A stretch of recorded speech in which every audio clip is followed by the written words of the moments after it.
तो स्वागत है आप सब लोग का फिर से एक और अद्वैत क्लास में।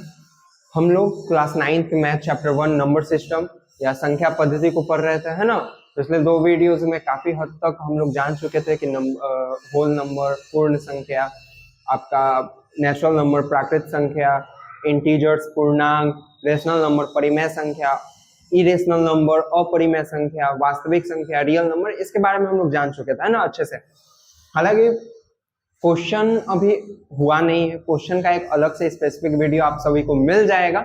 आज इस वीडियो में हम लोग जानेंगे कि एक अपरिमेय संख्या को, एक इरेशनल नंबर को नंबर लाइन पे कैसे रिप्रेजेंट करते हैं। हाँ, नंबर लाइन पे कैसे रिप्रेजेंट करते हैं। सपोज करो आपको बोला जाए कि टू को रिप्रेजेंट करो तो नंबर लाइन पे आसानी से हम लोग कर देते हैं ना। जैसे नंबर लाइन से ड्रॉ करते हैं, यहाँ पे 0 हो गया, यहाँ पे 1 हो गया, यहाँ पे 2 हो गया, रिप्रेजेंट हो जाता है। कोई भी रेशनल नंबर है उसको नंबर लाइन पे 1/2, 2/4, -3/8, इसके बारे में भी हम लोग जान चुके हैं और आता भी है हम लोग को। पर एक इरेशनल नंबर, अपरिमेय संख्या को कैसे हम लोग नंबर लाइन पे रिप्रेजेंट करेंगे। और इरेशनल नंबर लाइन पे होता है क्यों? क्योंकि हर वास्तविक संख्या, हर रियल नंबर एक इस नंबर लाइन पे एक स्पेसिफिक पॉइंट पे होता ही होता है। हर एक वास्तविक संख्या का एक एक पॉइंट है नंबर लाइन पे, ठीक है। इसलिए इसको रियल नंबर लाइन बोलते हैं ना, रियल लाइन भी बोलते हैं।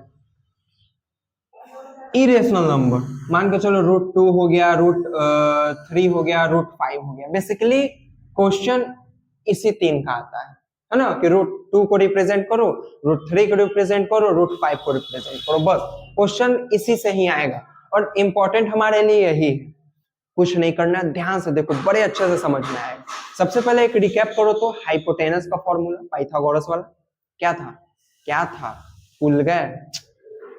h² बराबर में p² बराबर में b², सॉरी बराबर में नहीं, h² इज इक्वल टू होता है p² प्लस b²।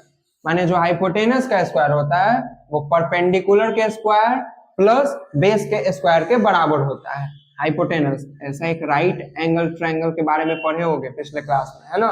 एक राइट एंगल ट्रायंगल रहता है, उसका जो ये वाला जो लेंथ है, टेढ़ा सोया हुआ सुत्तल वाला जो लाइन है, इसको कहते हैं हाइपोटेनस। जो नीचे है उसको कहते हैं बेस, जो ये सीधे खड़ा है उसको कहते हैं हम लोग परपेंडिकुलर। ना, इस फॉर्मूला को एक बार रिकैप कर लो। जो भी इरेशनल, जो भी अपरिमेय संख्या को पूछेगा रिप्रेजेंट करने के लिए नंबर लाइन पे, उसको हम लोग हाइपोटेनस मान लेंगे। अरे ध्यान से देखो ना, कहाँ ध्यान इधर उधर कर रहे हो, आराम से बैठ के देखो वीडियो, ठीक है। जिसको भी रिप्रेजेंट करना है, उसको क्या मान लेंगे? हाइपोटेनस मान लेंगे। क्या मान लेंगे? हाइपोटेनस मान लेंगे, माने यहां वाला वैल्यू मान लेंगे। अब सपोज करो कि h हम लोग क्या मान लें? √2, क्योंकि √2 को हमको रिप्रेजेंट करना है, तो हाइपोटेनस हम लोग क्या मान लिए? √2 मान लिए। अगर हाइपोटेनस √2 मान लिए तो हमारा बेस क्या होगा और परपेंडिकुलर क्या होगा? सोचो तो, थोड़ा सा दिमाग लगाओ। अगर हाइपोटेनस हम √2 मान लिए तो हमारा बेस क्या होगा, परपेंडिकुलर क्या होगा? हाइपोटेनस हम √2 क्यों माने? क्योंकि जो भी नंबर लाइन को रिप्रेजेंट करना है हमको, जो भी इरेशनल नंबर, अपरिमेय संख्या को रिप्रेजेंट करना है हमको नंबर लाइन पे, उसको हाइपोटेनस ही मान लेंगे, है ना, उसको हाइपोटेनस ही मान लेंगे। तो अगर हाइपोटेनस हमारा √2 है तो बेस क्या होगा, परपेंडिकुलर क्या होगा? तो बेस और परपेंडिकुलर दोनों एक एक हो, क्या होगा? एक एक हो। और √2 के बाद कुछ लगा रहे हैं मीटर सेंटीमीटर, नहीं ना, √2 एक यूनिट है, कुछ भी यूनिट हो सकता है। तो बेस भी एक यूनिट होगा, परपेंडिकुलर भी एक यूनिट ही होगा। समझ में आ रहा? चलो प्रूफ कर देते हैं। h² बराबर में परपेंडिकुलर क्या माने? 1 का स्क्वायर, बेस क्या माने? 1 का स्क्वायर। h² बराबर में 1 1 2, अब स्क्वायर उधर जाएगा तो √ h बराबर √2। देखो तो, हम लोग परपेंडिकुलर अगर 1 माने हैं, बेस भी 1 माने, तब ना हाइपोटेनस हमारा √2 आ रहा है कि नहीं आ रहा है? हाँ, तो इसको ध्यान दो, समझ में आएगा भाई। अब क्या करना है? अब कुछ नहीं करना है कि स्केल से लंबा सा तुमको लाइन पाड़ना है, स्केल से ही पाड़ना है, एकदम सीधा, टेढ़ा टुकुर नहीं पाड़ना है ना, टेढ़ा टुकुर एकदम नहीं पाड़ना है, एकदम लंबा सीधा पाड़ देना है नंबर। अब स्केल लेना है, स्केल में देखे होगे 0 से लेके 1, 1 से लेके 2, 2 से लेके 3, मेजरमेंट देखे होगे। यहाँ पे 0 तुमको खुद से देना है, लेकिन 0 से लेके 1 तक स्केल वाला मेजरमेंट दोगे, 1 से लेके 2 तक स्केल वाला मेजरमेंट, यहाँ भी स्केल वाला, हर नंबर को लिखते हुए बराबर का दूरी होना चाहिए। तो बराबर का जो मेजरमेंट है वो स्केल वाले से ही होगा, है ना। 0 से लेके 1 भी बराबर होता है, 1 से लेके 2 भी बराबर होता है, 2 से लेके 3 भी बराबर होता है। तो स्केल से ऐसे मेजर करते जाएंगे, स्केल से ऐसे मेजर करते जाएंगे। इतना समझ में आ रहा है। अब हमको इस पे ही पारना है क्या, एक राइट एंगल ट्रायंगल जिसका हाइपोटेनस क्या होना चाहिए, √2 होना चाहिए, √2 होना चाहिए, क्योंकि अभी √2 को हम लोग रिप्रेजेंट करने जा रहे हैं ना। तो √2 के लिए हम बेस क्या माने थे, देखो तो बेस 1 माने थे। तो 1 कहां ले लेंगे, देखो तो 0 से लेके 1 तक, ये भी 1 यूनिट है, सब तो 1 ही यूनिट ना है। तो 0 से लेके 1 तक 1 यूनिट है, तो इसको बेस मान लो। परपेंडिकुलर भी कितना माने थे, 1 माने थे। अब 0 से लेके 1 तक बेस माने, तो सबसे पहले यहाँ पे एक 90 डिग्री का एंगल पाड़ना हो, कंपास से भी, प्रोटेक्टर से, खुद से भी पाड़ सकते हो। यहाँ पे एक 90 डिग्री का ऐसा एंगल पाड़ दिए, हो गया 90 डिग्री का एक एंगल यहाँ पे ऐसे पाड़ दिए। अब बेस क्योंकि हम लोग 1 मान चुके हैं, अब परपेंडिकुलर 1 मानना है, तो स्केल ले लेना, स्केल से मेजर कर लेना 1 यूनिट, जो यहां से यहां तक का 1 यूनिट होगा वही यहां से यहां तक का एक 1 यूनिट मान लेना। इसको, इस पॉइंट को कोई नाम दे दो, जैसे P, ठीक है। अब इस P पॉइंट को इस O पॉइंट से ऐसे मीट कर देंगे, मिला देंगे, मिल गया, मिल गया, है ना। देखो बेस भी 1 है, परपेंडिकुलर भी 1 है कि नहीं। तो जब बेस 1 है, परपेंडिकुलर भी 1 है, तो हमारा हाइपोटेनस क्या हो जाएगा, √2 हो जाएगा। तो ऑटोमेटिक ये √2 हो गया, √2 हो गया। चलो अब क्या करना है, अब क्या करना है, अब एक कंपास लेंगे, अब कंपास को यहां से लेके यहां तक ऐसे आर्क रख लेंगे। अब धीरे धीरे धीरे धीरे इसको कंपास को ऐसे गिरा देंगे। तो जब धीरे धीरे धीरे धीरे कंपास को गिरा दोगे यहाँ से मिला के, तो देखोगे कि यहाँ से लेके यहाँ तक और यहाँ से लेके यहाँ तक, क्योंकि बराबर आर्क रख रहे हैं, यही मिला के धीरे धीरे धीरे धीरे गिरा दे रहे हैं। तो देखो कि यहाँ से लेके यहाँ तक का दूरी और यहाँ से लेके यहाँ तक का दूरी बराबर होगा, और यहाँ से लेके यहाँ तक का दूरी कितना है, √2 है। तो यहाँ से लेके यहाँ तक का दूरी भी कितना हो जाएगा, √2 हो जाएगा। और यही हमारा पॉइंट क्या है, √2 है। क्या है, √2 है। इसका नाम कुछ दे दो, जैसे E दे दो। समझ में आया, √2 कैसे पड़ेगा। अब √3 पाड़ना है, √5 पाड़ना है, √6 पाड़ना है, √7, √8, √9, √10। अब कैसे, तो ध्यान दो, √2 का बस याद रखना, बेस 1 परपेंडिकुलर 1, √2 का बस याद रखेंगे, बेस 1 परपेंडिकुलर 1। उसके बाद हम √2 आराम से ड्रॉ कर देंगे, √2 आराम से ड्रॉ हम लोग कर देंगे। एक सेकेंड, हाँ तो बच्चे यहाँ पे ध्यान देना फिर से, √2 का बताए थे, है ना। याद रखना है कि बेस हमारा 1 होना चाहिए, परपेंडिकुलर भी हमारा 1 होना चाहिए, एक नंबर लाइन बनाना है ना। और सबका मेजरमेंट बराबर बराबर स्केल से ले लेना है। इस पे हमको एक राइट एंगल ट्रायंगल बनाना है इस तरीके से कि जो हमारा हाइपोटेनस हो वो √2 हो, है ना। तो उसके लिए क्या करेंगे, बेस 1 यूनिट ये मेजर था तो 1 यूनिट मान ली, यहाँ से फिर 90 डिग्री का एक एंगल बना लिया ना, कंपास से या प्रोटेक्टर से खुद से भी बना लेना। फिर यहाँ से लेके यहाँ तक 1 यूनिट मेजर कर लेंगे, है ना। जो यहाँ का 1 यूनिट होगा वही यहाँ का 1 यूनिट होना चाहिए, बराबर बराबर, ध्यान देना मेजरमेंट। अब कुछ नहीं करेंगे, इस पॉइंट का कुछ नाम दे दो, इस पॉइंट को और इस पॉइंट को मिला दो, ये हमारा √2 आ जाएगा। फिर एक कंपास लेना, कंपास से यहाँ पे आर्क ले लेना, इस आर्क को फिर धीरे धीरे धीरे धीरे करके यहाँ ले लेना। देखो कि जो यहाँ का लेंथ है, जो यहाँ का लेंथ है बराबर आएगा। ये √2 है तो इस पॉइंट को भी √2 हम नाम दे सकते हैं, और ये हमारा √2 ऐसे रिप्रेजेंट हो जाता है कहाँ, नंबर लाइन पे, है ना, नंबर लाइन पे। इसका कुछ नाम दे दो E। अब सपोज करो बता रहे थे कि √3 हो, √5 हो, √7, √10 कुछ भी हो आगे चल के। बाबू, ओए बाबू, बच सॉरी सॉरी बाबू बच्चा, एक्चुअली एक सेकेंड, है ना। अब √3 को पाड़ना है, √5 को पाड़ना है, देखो कुछ नहीं करना है, जितना रूट दिया रहेगा रिप्रेजेंट करने के लिए, √2 को छोड़ के हम बोल रहे हैं, √2 का याद कर लेना, बेस 1 परपेंडिकुलर 1, ठीक है। √3 हो गया, √5 हो गया, बनेगा तो ऐसे ही बनेगा, बट ध्यान ये देना है कि √3 है तो बेस √2 लेंगे, √4 अगर है तो बेस √3 ले लेंगे। देख रहे हो ना, अगर √3 है रिप्रेजेंट करना तो बेस कितना लेंगे, √2।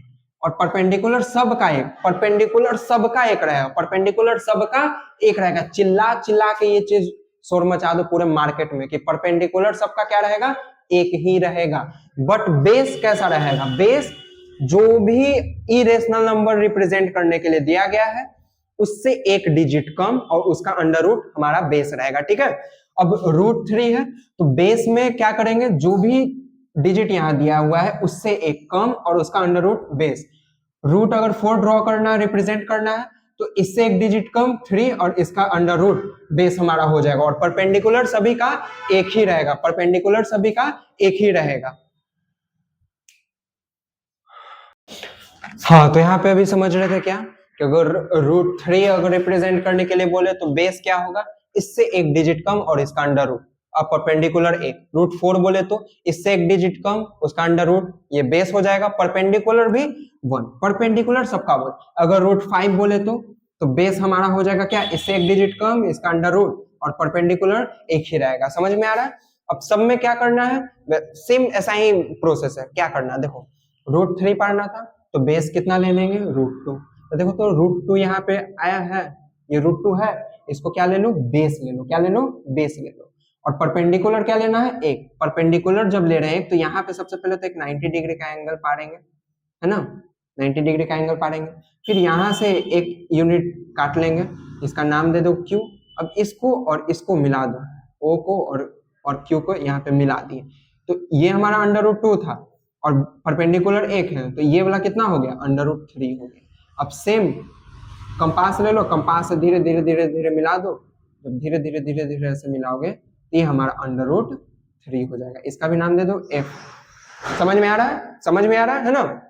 सेम अगर अंडर रूट 4 पूछता तो देखो अंडर रूट 4 का तो वैल्यू डायरेक्टली हमको पता है 2, फिर भी चलो अंडर रूट 4 का बना लेते हैं। तो क्या है, बेस अब की बार अंडर रूट 3 ले लेंगे, यहाँ से फिर 90 डिग्री का इस तरीके से एंगल पाट देना है, एक यूनिट ऐसे काट देना है ना। फिर इसको और इसको ऐसे मिला देना है, इसका यहाँ पे नाम दे दो R। ये हमारा अंडर रूट 4 हो गया। अब कंपास ले लेना है, कंपास से धीरे धीरे धीरे धीरे करके मिलाओगे तो यहाँ पे गिरेगा, तो यही 2 हमारा अंडर रूट 4। समझ में आ रहा। अंडर रूट 5 भी ऐसे बनेगा, अंडर रूट 6 भी ऐसे बनेगा, है कि नहीं। पर ध्यान देना है कि अंडर रूट 2 अंडर रूट 3 एक ही में बनाना, अलग अलग नहीं बनेगा। अंडर रूट 2 पूछे तो सिंपल अंडर रूट 2 बन जाता। अंडर रूट 3 अगर पूछे तो सबसे पहले तुमको अंडर रूट 2 पाड़ना होगा, फिर यहाँ से एक 90 डिग्री लेना होगा, एक यूनिट का फिर कट मारना होगा, इस तरीके से अंडर रूट 3 बनेगा। अंडर रूट अगर 5 पूछे तो तुम ऐसे भी बना सकते हो। देखो अंडर रूट 5 के लिए तुम्हारा बेस क्या होना चाहिए, अंडर रूट 4 होना चाहिए और परपेंडिकुलर कितना होना चाहिए, 1 होना चाहिए कि नहीं होना चाहिए। अब ध्यान दो तो बेस हमारा अंडर रूट 4 है, इसको 2 भी मान सकते हैं, है कि नहीं। तो सिंपल है, एक नंबर लाइन ऐसे स्केल से ड्रॉ करेंगे, यहाँ पे 0। अब मेजरमेंट स्केल से ही 1 सेंटीमीटर का सबका है, 0 से लेकर 1 तक 1 सेंटीमीटर, फिर यहाँ भी 1 सेंटीमीटर, 1 सेंटीमीटर, 1 सेंटीमीटर, सबके बीच 1 सेंटीमीटर का है कि नहीं, लेते जाएंगे।